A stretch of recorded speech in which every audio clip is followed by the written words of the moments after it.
সূরা মরিয়ম। দয়াময় মেহেরবান আল্লাহর নামে শুরু করছি। কফ হা ইয়া আইন সদ। এবার জাকারিয়ার প্রতি তোমার প্রতিপালকের অনুগ্রহের বিবরণ শোনো। জাকারিয়া একাকী নির্জনে তার প্রতিপালকের কাছে আকুতি জানিয়েছিল, হে আমার প্রতিপালক, বয়সের ভারে আমার হাড় দুর্বল ভঙ্গুর হয়ে গেছে, চুল হয়েছে শুভ্র সমুজ্জ্বল। কিন্তু হে আমার প্রতিপালক, তোমার কাছে আমার প্রার্থনা কখনো ব্যর্থ হয়নি। আমার আশঙ্কা স্বগোত্রীয়দের নিয়ে। আমার মৃত্যুর পর তারা পথচ্যুত হতে পারে। আমার স্ত্রী বন্ধ্যা, অতএব তুমি তোমার বিশেষ অনুগ্রহে আমাকে উত্তরাধিকারী দান করো।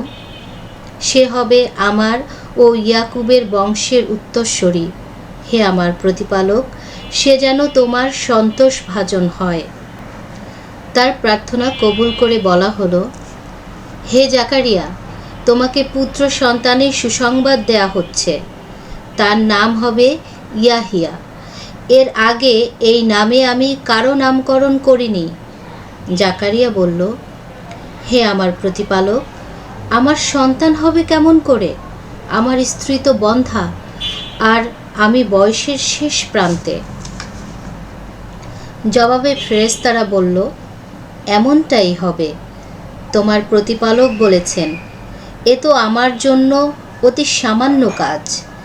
এর আগে তোমাকেও তো আমি অস্তিত্বহীনতা থেকেই অস্তিত্বে এনেছি। জাকারিয়া তখন বলল, হে আমার প্রতিপালক, আমাকে এর একটা নিদর্শন দাও। আল্লাহ বললেন, তোমার নিদর্শন এই যে সুস্থ থাকা সত্ত্বেও তুমি 3 দিন পুরোপুরি মৌন থাকবে, কারো সাথেই কোনো কথা বলবে না। এরপর জাকারিয়া নির্জন কক্ষ থেকে বের হয়ে নিজ সম্প্রদায়ের কাছে এলো এবং ইঙ্গিতে তাদেরকে সকাল সন্ধ্যায় আল্লাহর মহিমা ঘোষণা করতে বলল। সন্তান ভূমিষ্ঠ হয়ে বড় হওয়ার পর থেকে তাকে বলা হলো, হে ইয়াহিয়া, আল্লাহর এই কিতাব শক্ত করে ধরো। শৈশবেই তাকে দেয়া হয়েছিল প্রজ্ঞা। বিশেষ অনুগ্রহ হিসেবে দেয়া হয়েছিল সমমর্মিতা ও পবিত্রতা, আর সে ছিল সবসময় আল্লাহ সচেতন। পিতামাতার সেবায় সে ছিল একনিষ্ঠ, কখনোই উদ্ধত ও অবাধ্য হয়নি। তার প্রতি শান্তি। যেদিন সে জন্মগ্রহণ করেছে, যেদিন সে মারা যাবে, আবার যেদিন তাকে জীবিত অবস্থায় ওঠানো হবে। হে নবী, এই কিতাবে উল্লেখিত মরিয়মের কথা বর্ণনা করো। মরিয়ম তার পরিবার থেকে বিচ্ছিন্ন হয়ে পূর্ব প্রান্তের এক নিরালা ঘরে আশ্রয় নিল। তখন আমি আমার ফেরেশতাকে মানুষের বেশে পাঠালাম। মরিয়ম চমকে উঠে বলল, আমি দয়াময়ের আশ্রয় প্রার্থনা করছি। তুমি যদি আল্লাহ সচেতন হও তবে আমার কাছে এসো না। ফেরেশতা বলল, আমি তোমার প্রতিপালকের বাণীবাহক মাত্র। তিনি বলেছেন, তিনি তোমাকে এক পবিত্র পুত্র উপহার দেবেন। মরিয়ম বলল, আমার পুত্র হবে কেমন করে? কোনো পুরুষ আমাকে স্পর্শ করেনি, আর আমি ব্যভিচারিণীও নই। ফেরেশতা জবাবে বলল, এমনই হবে। তোমার প্রতিপালক বলেছেন, এটা আমার জন্যে অতি সামান্য কাজ, আর তাকে এভাবে সৃষ্টি করার কারণ হচ্ছে সে হবে মানুষের জন্যে এক নিদর্শন এবং আমার তরফ থেকে করুণাস্বরূপ। এ এক নির্ধারিত বিষয়। গর্ভে ভ্রূণ সঞ্চারিত হলে মরিয়ম লোকালয় থেকে দূরে চলে গেল। প্রসব বেদনা তাকে এক খেজুর গাছের নিচে আশ্রয় নিতে বাধ্য করল। কষ্টে আর্তনাদ করে সে বলল, হায়, আমি যদি এসব কিছু ঘটার আগেই মারা যেতাম, মানুষের স্মৃতি থেকে পুরোপুরি মুছে যেতাম।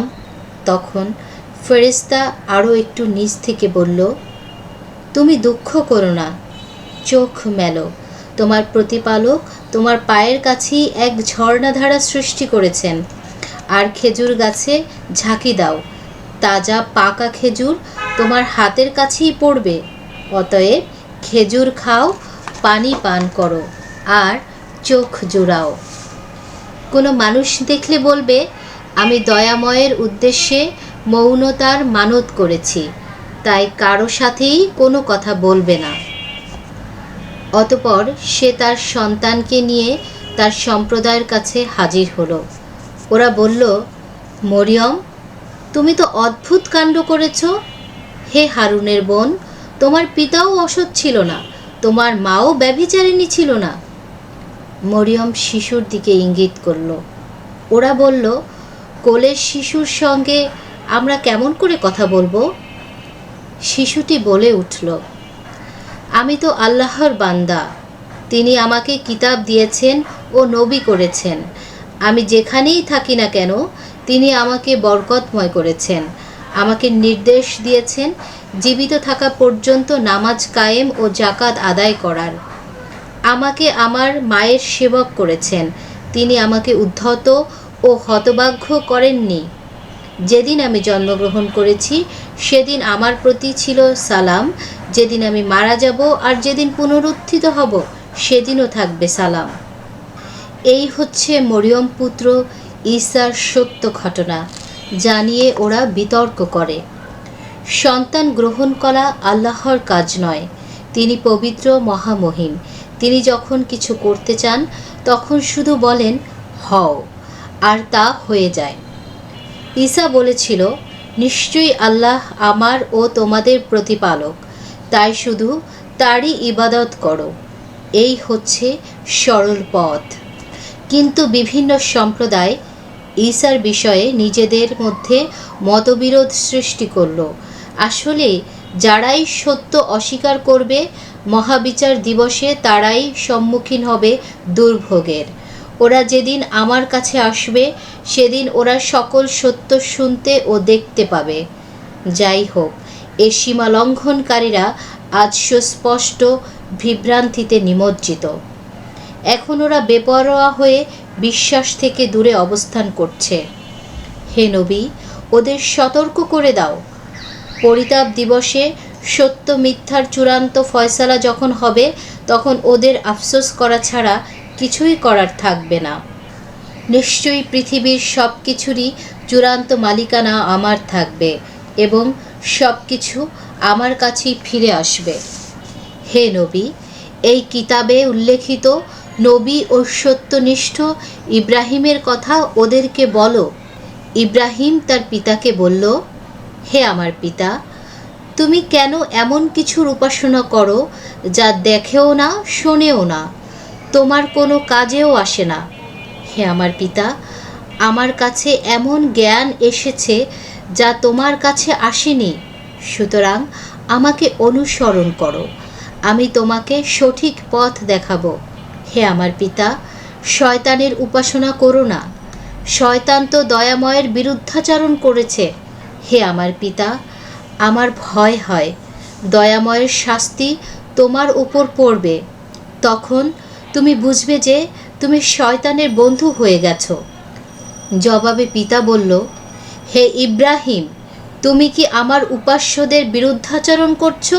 যদি তুমি এ বিরুদ্ধাচরণ থেকে নিবৃত না হও তবে আমি তোমাকে পাথর মেরে হত্যা করব। তুমি চিরদিনের জন্যে আমার কাছ থেকে দূর হয়ে যাও। ইব্রাহিম বলল, হে আমার পিতা, তোমার উপর শান্তি বর্ষিত হোক। আমি আমার প্রতিপালকের কাছে তোমার জন্যে ক্ষমা প্রার্থনা করব। নিশ্চয়ই তিনি আমার প্রতি অত্যন্ত অনুগ্রহশীল। আমি তোমাদেরকে এবং আল্লাহ ছাড়া আর যাদেরকে উপাসনা করো তাদের সবাইকে ছেড়ে যাচ্ছি। আমি শুধু আমার প্রতিপালককেই ডাকব। আশা করি তার দয়া থেকে কখনো বঞ্চিত হব না। তারপর সে তাদের এবং তাদের উপাস্যদের ছেড়ে চলে গেল। আমি তাকে ইসহাক ও ইয়াকুবকে দান করলাম আর প্রত্যেককে নবুয়ত দিলাম। আমি তাদের বিশেষ অনুগ্রহে ভূষিত করলাম, সেই সাথে আমি তাদেরকে সত্য প্রকাশের মনোমুগ্ধকর ক্ষমতা দিয়ে সম্মানিত করলাম। হে নবী, এই কিতাবে উল্লেখিত মুসার ঘটনা ওদের কাছে বর্ণনা করো। মুসা ছিল বিশেষভাবে মনোনীত নবী ও রাসূল। তাকে আমি তুর পাহাড়ের ডান দিক থেকে ডেকেছিলাম এবং জীবনের নিগুড় রহস্য জানানোর জন্যে তাকে এনেছিলাম। বিশেষ অনুগ্রহ হিসাবে তার ভাই হারুনকেও নবী রূপে তার সাহায্যকারী হিসেবে তাকে দিয়েছিলাম। হে নবী, এই কিতাবে উল্লেখিত ইসমাইলের কথা ওদের বলো। ইসমাইল ছিল সত্যাশ্রয়ী, প্রতিশ্রুতি পালনকারী এবং রসুল ও নবী। সে নিজ সম্প্রদায়কে নামাজ কায়েম ও জাকাত আদায়ের নির্দেশ দিত। সে ছিল তার প্রতিপালকের প্রিয় ভাজন। হে নবী, এই কিতাবে উল্লেখিত ইদ্রিসের কথা ওদের বলো। ইদ্রিস ছিল সত্যনিষ্ঠ নবী। আমি তাকে উচ্চ মর্যাদা দান করেছিলাম। আদমের বংশধর, নূহের সাথে নৌকায় আরোহণকারীদের বংশধর, ইব্রাহিম ও ইসরায়েলের বংশধরদের মধ্য থেকে যত নবী এসেছে তাদের মধ্যে আল্লাহ এদের বিশেষভাবে পুরস্কৃত করেছেন। এদের সঠিক পথ প্রদর্শন করেছেন সম্মানিত। তাদের কাছে দয়াময়ের আয়াত পড়ে শোনানোর সাথে সাথে তারা সজল নয়নে সেজদায় লুটিয়ে পড়ত। সেজদা, যারা শুনছেন এখানে একবার সেজদা করবেন। কিন্তু এদের পরবর্তী প্রজন্মগুলো ছিল অপদার্থ। তারা নামাজ থেকে দূরে সরে গেল, নিজেদের খেয়াল ও কুপ্রবৃত্তির চক্রে জড়িয়ে পড়ল। অতএব সময় মতোই ওরা ওদের কুকর্মের শাস্তির মুখোমুখি হবে। কিন্তু এদের মধ্যে যারা তওবা করেছে, বিশ্বাস স্থাপন করেছে ও সৎকর্ম করেছে তারা জান্নাতে প্রবেশ করবে। তাদের মর্যাদা কখনো ক্ষুণ্ণ করা হবে না। এ স্থায়ী জান্নাতের প্রতিশ্রুতি দয়াময় তার বান্দাদের দিয়েছেন, যা মানবীয় বুদ্ধির অগম্য এক বাস্তবতা। আর দয়াময়ের প্রতিশ্রুতি পূরণ হবেই। সেখানে তারা সালাম বা শান্তি ছাড়া কোনো নিরর্থক কথা শুনবে না। সকাল ও সন্ধ্যায় তারা পাবে সকল জীবন উপকরণ। আল্লাহ সচেতন বান্দারাই হবে আমার এই জান্নাতের উত্তরাধিকারী। জিব্রাইল বলল, হে নবী, প্রতিপালকের নির্দেশ ছাড়া ওহী নিয়ে বারবার তোমার কাছে আসতে পারি না। যা কিছু সামনে বা পেছনে বা এর মাঝখানে রয়েছে সব কিছুরই মালিক তিনি। আর তোমার প্রতিপালক কখনোই কোনো কিছু ভোলেন না। তিনি মহাবিশ্বের সব কিছুরই প্রতিপালক। সুতরাং শুধু তারই ইবাদত করো এবং ইবাদতে লেগে থাকো। তুমি কি তার তুল্য কাউকে জানো? এত কিছু জানার পরও মানুষ প্রায়শই বলে, কি বলছো? আমি একবার মারা যাওয়ার পরও আমাকে আবার জীবিত অবস্থায় উঠানো হবে? কিন্তু মানুষের কি এটা মনে রাখা উচিত নয় যে ইতপূর্বে যখন তার কোনো অস্তিত্বই ছিল না সেখান থেকে তাকে আমি সৃষ্টি করেছি? সুতরাং তোমার প্রতিপালকের শপথ, মহাবিচার দিবসে আমি অবশ্যই ওদেরকে এবং ওদের প্ররোচক শয়তানদেরকে একত্র করে নতজানু অবস্থায় জাহান্নামের চারপাশে জড়ো করব। এরপর প্রত্যেক দলের মধ্য থেকে দয়াময়ের সবচেয়ে অবাধ্যদের আলাদা করা হবে। তাছাড়া আমি তো জানি ওদের মধ্যে কারা জাহান্নামে নিক্ষিপ্ত হওয়ার সবচেয়ে বেশি যোগ্য। জাহান্নাম সবার সামনেই দৃশ্যমান হবে। এটা তোমার প্রতিপালকের সিদ্ধান্ত। পরে আল্লাহ সচেতনদের আমি উদ্ধার করব আর জালেমদের নতজানু অবস্থায় সেখানে নিক্ষেপ করব। হায়, ওদের কাছে যখনই আমার আয়াতসমূহ সুস্পষ্টভাবে বয়ান করা হয়েছে তখনই সত্য অস্বীকারীরা বিশ্বাসীদের প্রশ্ন করেছে, আমাদের এ দুই দলের মধ্যে কারা বেশি শক্তিমান এবং সম্প্রদায় হিসেবে কারা শ্রেষ্ঠ? অথচ ওদের আগে কত সম্প্রদায়কেই না আমি ধ্বংস করেছি, যারা সম্পত্তিতে, উপকরণে, জাঁকজমকে ওদের চেয়ে অনেক অগ্রসর ছিল।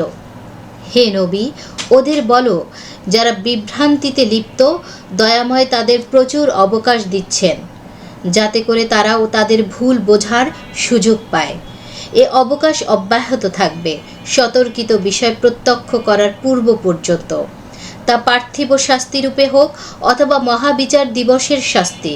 তখন ওরা নিশ্চিত রূপে জানতে পারবে কে হীনবল আর কে মর্যাদায় নিকৃষ্ট। যারা সরল পথে চলে, আল্লাহ তাদের সৎ পথের উপলব্ধি ও চলার ক্ষমতাকে ক্রমাগত বাড়িয়ে দেন সৎকর্ম করার আকুতি। সৎকর্ম তোমার প্রতিপালকের কাছ থেকে স্থায়ী পুরস্কার প্রাপ্তির জন্যে উত্তম, প্রতিফল দানকারী হিসেবেও পার্থিব লাভালাভের চেয়ে অনেক অনেক ভালো।